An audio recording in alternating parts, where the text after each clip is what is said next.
খাওয়া দাওয়া করছেন? আচ্ছা, আব্বা কোথায় যাচ্ছেন এখন?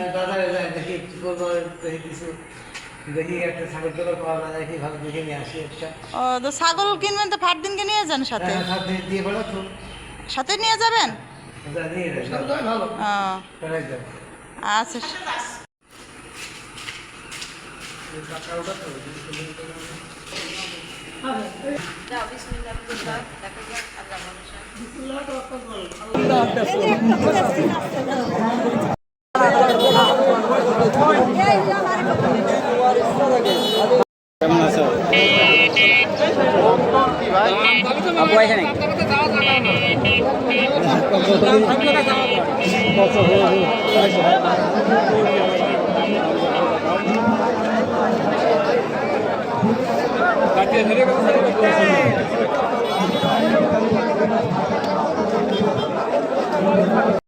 ছাগলের হাত লাগানো হবে, তাই আপনারা শুয়ে থাকো। আর তোমার পোশাক মাছ দিয়ে আসিও। ছাগল মা এসে মানে আসিও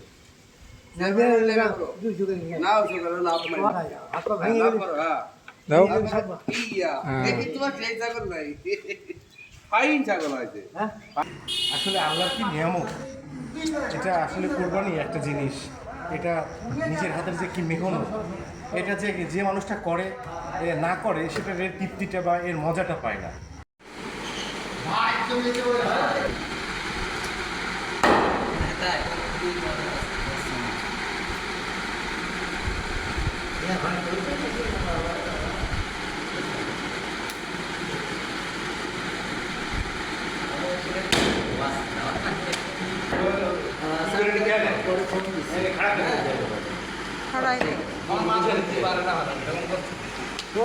নিয়ে যাও, ঘুরি নিয়ে যাও।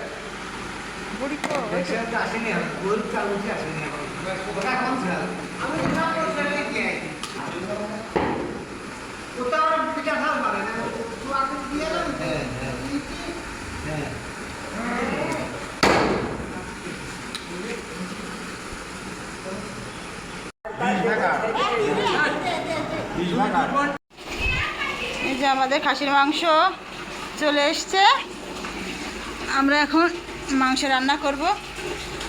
তো রান্না করার জন্য আগে প্রথমে মাংসগুলো ধুয়ে নিব।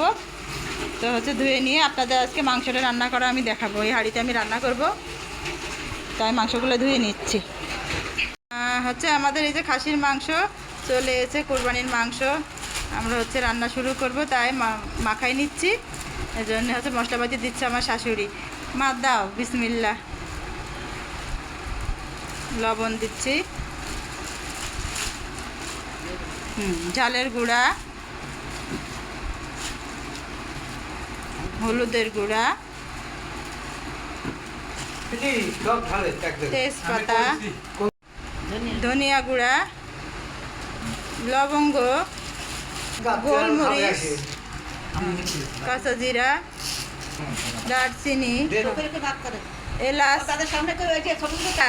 পেঁয়াজ কুচি, রসুন, আস্ত রসুন দিতে হবে, কাঁচামরিচ, আদা বাটা, সয়াবিন তেল। এই যে হচ্ছে আমি মাংসগুলো মাখায় নিয়ে এসেছি সব মশলা দিয়ে। এখন চুলা ধরাই দিচ্ছি, চুলা চাপাই দিচ্ছি। আমি এটা আমাদের খাসির মাংসটা রান্না করে নিচ্ছি। আমার মাংসগুলো কেউ ফুটে উঠলো। আমি হচ্ছে এখানে মোট হচ্ছে 7 কেজি মাংস রান্না করছি। যে আপাতত 7 কেজি চাপাই, তারপরে যদি শেষ হয়ে যায় আবার রান্না করব। এই যে আমার রান্না হয়ে গেছে, আমার শ্বশুরের জন্য আমি ওঠাচ্ছি। সবার আগে আমার শ্বশুরকে দিব টেস্ট করতে। এখন আমি এটা বন্ধ চুলায় দমে রেখে দিব।